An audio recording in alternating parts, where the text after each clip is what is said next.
Chapter चल रहा है बेटे केमिकल बॉन्डिंग। केमिकल बॉन्डिंग में हमने कल पढ़ा था क्या चीज, आयनिक बॉन्ड के बारे में, कि आयनिक बॉन्ड क्या होता है और कौन कौन से फैक्टर्स पे डिपेंड करता है। अगर हम आयनिक बॉन्ड के फैक्टर्स की बात करें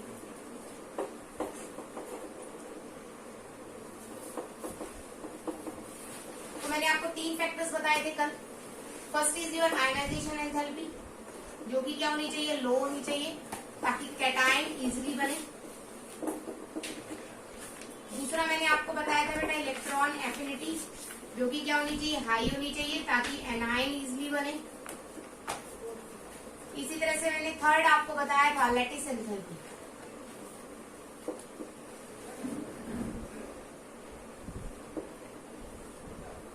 दीज आर द 3 फैक्टर्स जिसपे आपका कोई भी आयनिक बॉन्ड डिपेंड करता है। तो ये आपके 3 फैक्टर्स हमने स्टडी किए थे। आज हम स्टडी कर रहे हैं बेटा लैटिस एंथैल्पी को थोड़ा डिटेल में, that factors affecting lattice enthalpy. ठीक है, देखिए प्लीज।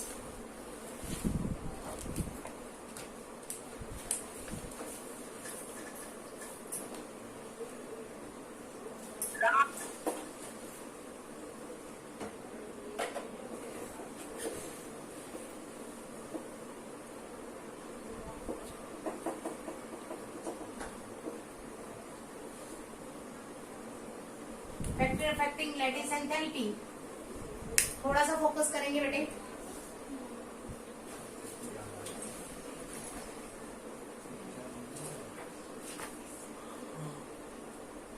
चार्जिंग प्लग में दिलाती हूँ, आराम से बैठिए। अगर मैं बात करूं बेटे लैटिस एंथैल्पी की, तो डायरेक्टली प्रोपोर्शनल होता है Q plus Q minus upon R के।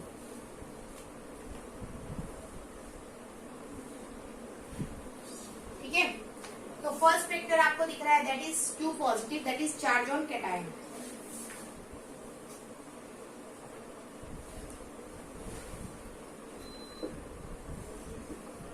अगर मैं बात कर रही हूँ बेटा चार्ज ऑन कैटायन की,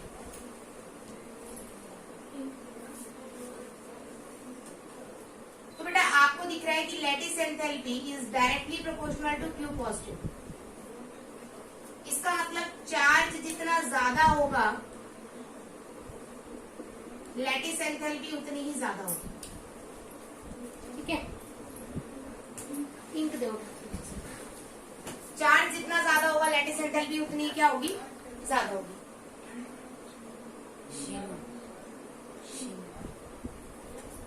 ठीक है, तो फर्स्ट मैं आपको बताती हूँ फैक्टर्स अफेक्टिंग लैटिस एंथैल्पी। तो lattice enthalpy is directly proportional to Q into Q upon R।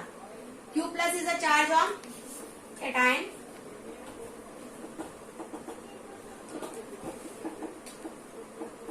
Q minus is your charge on anion,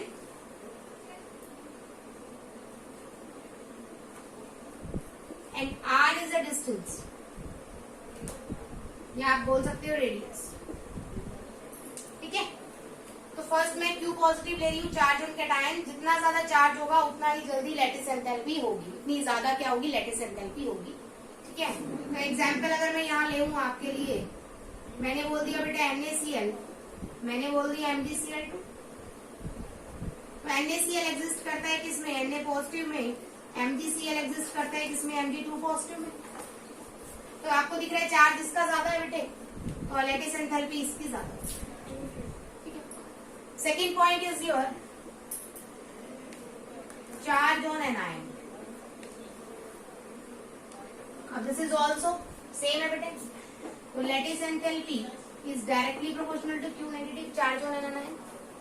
ठीक है, अब ये इसके प्रोपोर्शनल है तो मैं कह सकती हूँ एग्जाम्पल, इसमें आप बोलेंगे चार्ज अगर बढ़ेगा तो लैटिस एंथैल्पी यहाँ पर भी क्या होगी, बढ़ेगी। एग्जाम्पल बेटा Al2O3 और Aln, तो एल्यूमिनियम का तो दोनों में ही है, एल्यूमिनियम को छोड़िए आप। ठीक है,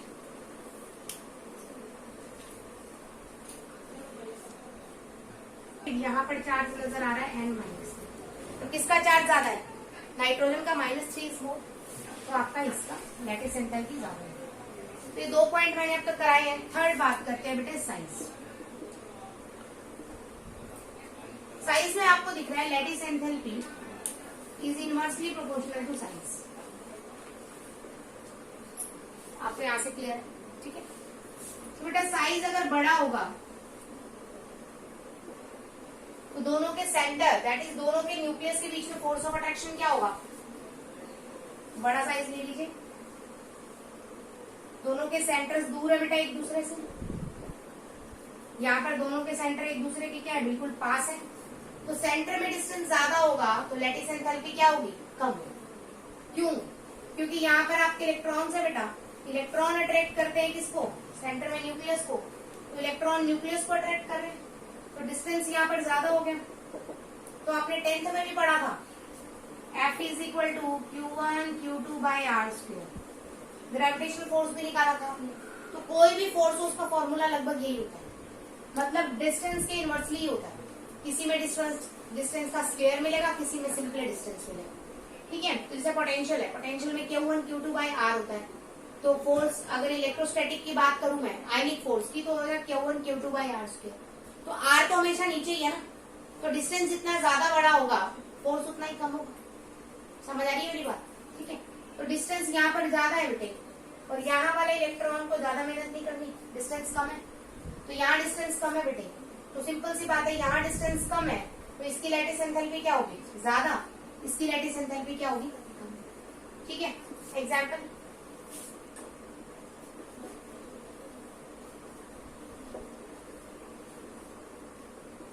एग्जाम्पल लिया मैंने Li और Na। आई तो दोनों का सेम है बेटे। Li क्या है राजे? छोटा है। Na क्या है बेटा? बड़ा है ना। Li छोटा है और Na बड़ा है तो छोटे वाले का ज्यादा होगा, ये होगा लैटिस एंथैल्पी। क्लियर होगी मेरी बात? तो 3 फैक्टर्स हैं जिसमें लैटिस एंथैल्पी आपकी क्या करती है? डिपेंड करती है। कौन कौन से? सबसे first is your charge on cation, second is your charge on anion and third is your that is size. ठीक है। क्लियर होगी मेरी बात? नेक्स्ट फैक्टर लेते हैं कैलकुलेशन ऑफ लैटिस एंथैल्पी।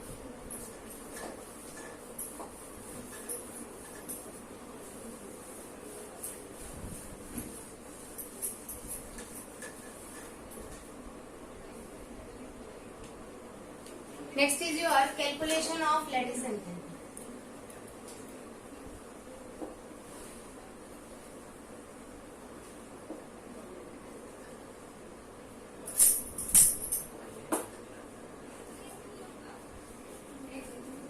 इधर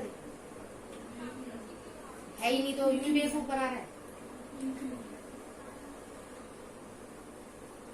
तो नेक्स्ट हमारा टॉपिक है बेटा कैलकुलेशन ऑफ लैटिस एंथैल्पी। तो सबसे पहले हम कैलकुलेशन किससे करेंगे? लैटिस एंथैल्पी की कैलकुलेशन हम यहाँ पर यूज करेंगे बेटा बॉर्न-हैबर साइकिल। ठीक है। और बॉर्न-हैबर साइकिल में हम लगाएंगे हेस लॉ। तो ये 2 बातें आपको याद रखनी है, बॉर्न-हैबर साइकिल और हेस लॉ। ये है क्या चीज? तेरे ध्यान से देखो।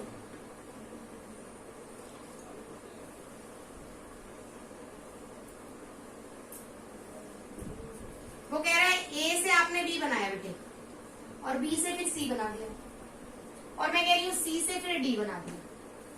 ठीक है। मैं कह रही हूँ यहाँ पर x1 एनर्जी लगी है मेरी, यहाँ x2 और यहाँ x3। ठीक है। ये फर्स्ट केस था मेरा, केस फर्स्ट। केस सेकंड मैंने लिया, केस सेकंड मैंने ए से डायरेक्ट डी बनाया और मेरी एनर्जी लगी x4। तो वो कह रहा है चाहे आप अलग अलग मल्टी स्टेप में करो चाहे आप डायरेक्ट कर लो, एनर्जी सेम रहेगी। एनर्जी सेम रहेगी का मतलब x4 इज इक्वल टू हो जाएगा x1 plus x2 plus x3। कि जितनी एनर्जी डायरेक्ट ए को डी से कन्वर्ट करने में लगी है उतनी ही एनर्जी मल्टीपल स्टेप में होती है। ठीक है। तो अगर आप इसका लिखना चाहें तो आप लाइन लिख सकते हैं। हेस लॉ क्या कहता है? बॉर्न-हैबर साइकिल में आपने यूज किया हेस लॉ, तो आप इसके कहेंगे according to Hess law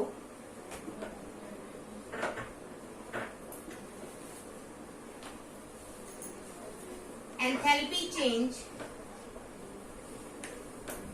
in a reaction is same whether it complete in single step और मल्टी।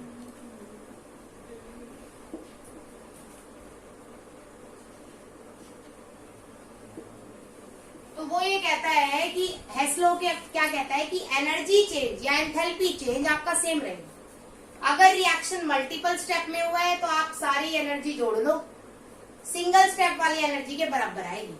ये आपका क्या कहता है, बॉर्न-हैबर साइकिल और हेस्लो। समझ आ गई बात। बॉर्न-हैबर साइकिल क्या है फिर?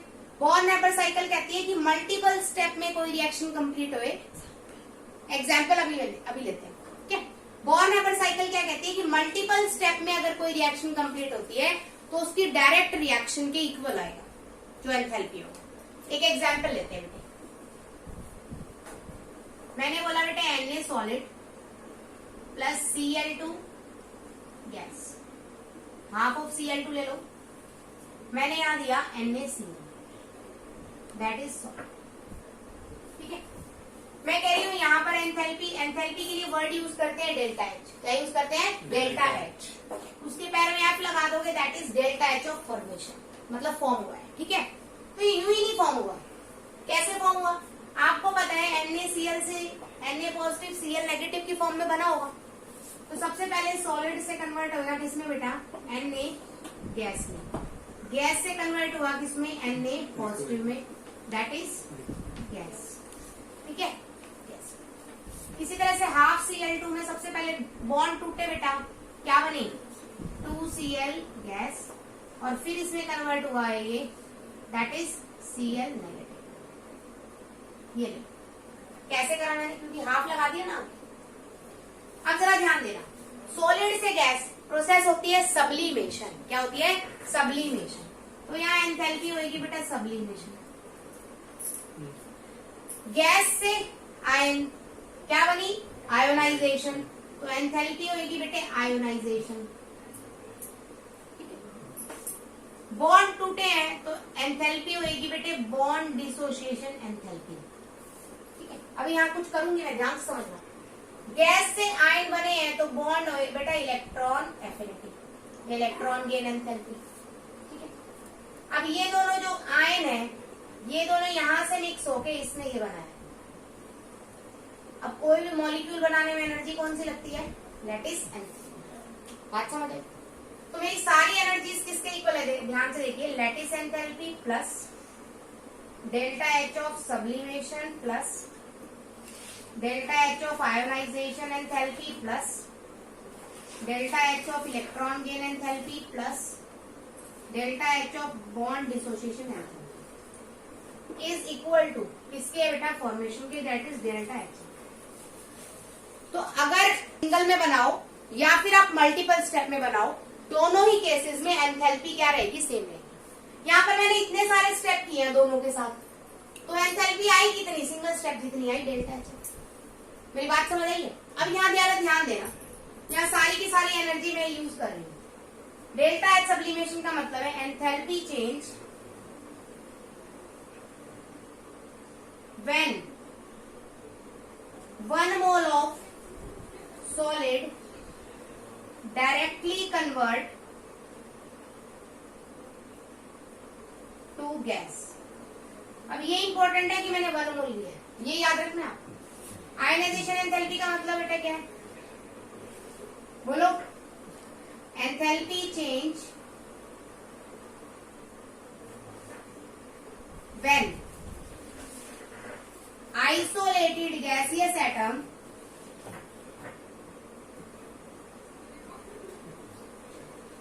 converted into cation।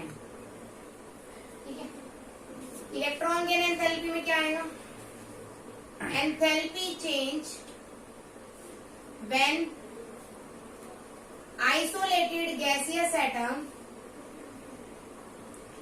converted into anion। Bond dissociation when, ये इंपॉर्टेंट है, 1 mole of any compound is broken into its constituents। 1 mole की बात कर रही हूं ना मैं, 1 mole। मतलब बॉन्ड डिसोसिएशन एंथैल्पी, BDE मतलब बॉन्ड डिसोसिएशन एंथैल्पी कितने के लिए काम करती है? 1 मोल के लिए। कितने के लिए काम करती है? 1 मोल। तो इंपॉर्टेंट ये बेटे यहाँ Cl2 1 मोल है, भूल जाओ इस हाफ को। Cl2 1 मोल है, 1 मोल के लिए एनर्जी क्या लगेगी? हाफ BDE लगेगी, सॉरी 1 BDE लगेगी। तो हाफ के लिए कितनी लगेगी? हाफ BDE लगेगी। ये बात समझ आई? क्लियर होगी बारी बात? तो यहाँ पर 1/2 आएगा, यहाँ लगा दिया ना मैंने, यहाँ पर प्लस में भी 1/2। क्लियर? यहाँ अगर मेरे 2 होती तो 1 मोल के लिए ना, सारी एंथैल्पी चेंज 1 मोल के लिए है। तो अगर आपके आगे 2, 3, 3/2, 5/3 कुछ भी लगा है तो आप उसके साथ एंथैल्पी को क्या करोगे? मल्टीप्लाई करोगे। समझ आ रही बात बेटी? कोई डाउट तो नहीं है? ठीक है, आगे देखते हैं।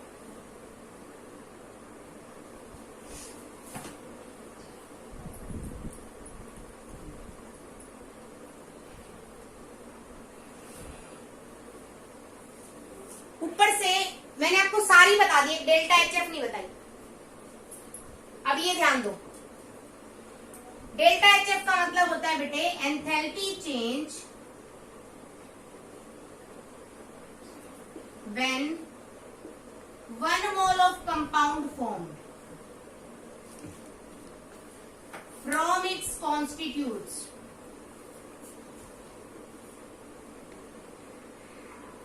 In standard state. ये इंपॉर्टेंट है, मैंने वर्ड यूज किया स्टैंडर्ड स्टेट। अगर नहीं लगाते तो नंबर काट लूंगी। स्टैंडर्ड स्टेट का मतलब क्या है? सोडियम किस में प्रेजेंट है? सॉलिड में। सोडियम होता भी सॉलिड है, तो सोडियम को सॉलिड में लिया, तो इसकी स्टैंडर्ड स्टेट है। क्लोरीन Cl2 की फॉर्म में अवेलेबल होती है, किस फॉर्म में? गैस में, तो मैंने गैस में। जब 1 मोल कंपाउंड बने, किससे? जो उसके कॉन्स्टिट्यूट पार्टिकल्स हैं वो किस में हो बेटे? स्टैंडर्ड स्टेट में हो। जैसे अगर मैं कहीं पर H2 लिख दूं और ब्रैकेट में लिक्विड लिख दूं तो ये गलत है, क्योंकि H2 किस में होती है? गैस में। तो आपको फॉर्मेशन की पूरी लाइन लिखने के लिए H2 को पहले किस में लेना पड़ेगा? गैस में। तो H2 गैस से आप H2 लिक्विड कन्वर्ट करेंगे, तो गैस से लिक्विड दैट इज कंडेंसेशन, है ना? तो वहां पर आप डेल्टा H ऑफ कंडेंसेशन लगाएंगे। तो डेल्टा H तो सिर्फ एंथैल्पी चेंज को रिप्रेजेंट करता है। कोई भी रिएक्शन चेंज आपकी हो रही हो तो उसमें आप डेल्टा H लिख सकते हैं। लिक्विड से वेपर बने तो प्रोसेस कौन सी है? वेपोराइजेशन, तो आप यूज करेंगे delta H, that is enthalpy change of vaporisation. Vapour से दोबारा से लिक्विड बना, क्या किया? कंडेंसेशन, तो डेल्टा H के पैर में आप क्या लिख देंगे? कंडेंसेशन। समझ आ रही मेरी बात? तो हर तरह की एनर्जी चेंज क्या कहलाती है? ये जो जितनी भी प्रोसेस आपने पढ़ी है, कौन कौन सी पढ़ी है? वेपोराइजेशन, तो बन जाएगा डेल्टा H ऑफ वेपोराइजेशन। अगर आप वेपर बना रहे हो दैट इज लिक्विड से किस में लेके जा रहे हो? गैस में। लिक्विड से आप सॉलिड में लेके जा रहे हो तो प्रोसेस क्या होगी? कूलिंग को क्या बोलते हैं? फ्रीजिंग, तो डेल्टा H ऑफ फ्रीजिंग बन जाएगा। ठीक है, और गैस से डायरेक्ट सॉलिड बन रहा है, sublimation, delta H of sublimation हो जाएगा। इलेक्ट्रॉन निकाल रहे हो तो डेल्टा H ऑफ आयनाइजेशन हो जाएगा। इलेक्ट्रॉन डाल रहे हो तो delta H of electron affinity हो जाएगी या इलेक्ट्रॉन गेन एंथैल्पी। तो this is all about delta H। समझ आ गई बात? ठीक है, एल्यूमिनियम के केस में आप इसको खुद करोगे Al2O3 के लिए। नेक्स्ट मैं आपको करा रही हूँ बेटे,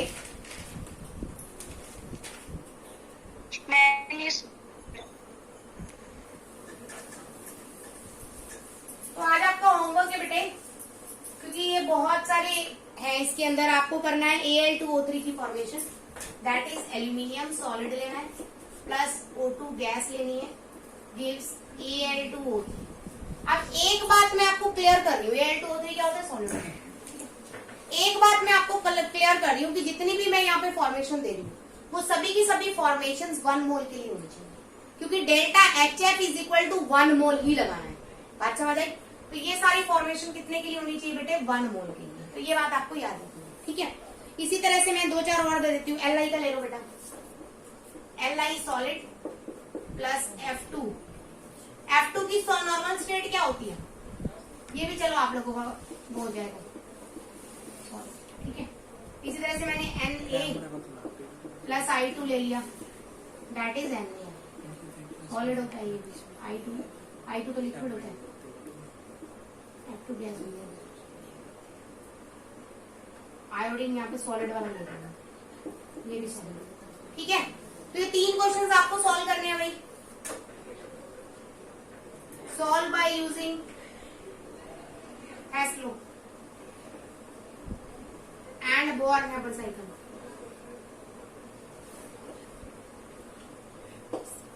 ठीक है, ओके। आज की क्लास यही फिनिश करते हैं, आगे का कर लेंगे हम।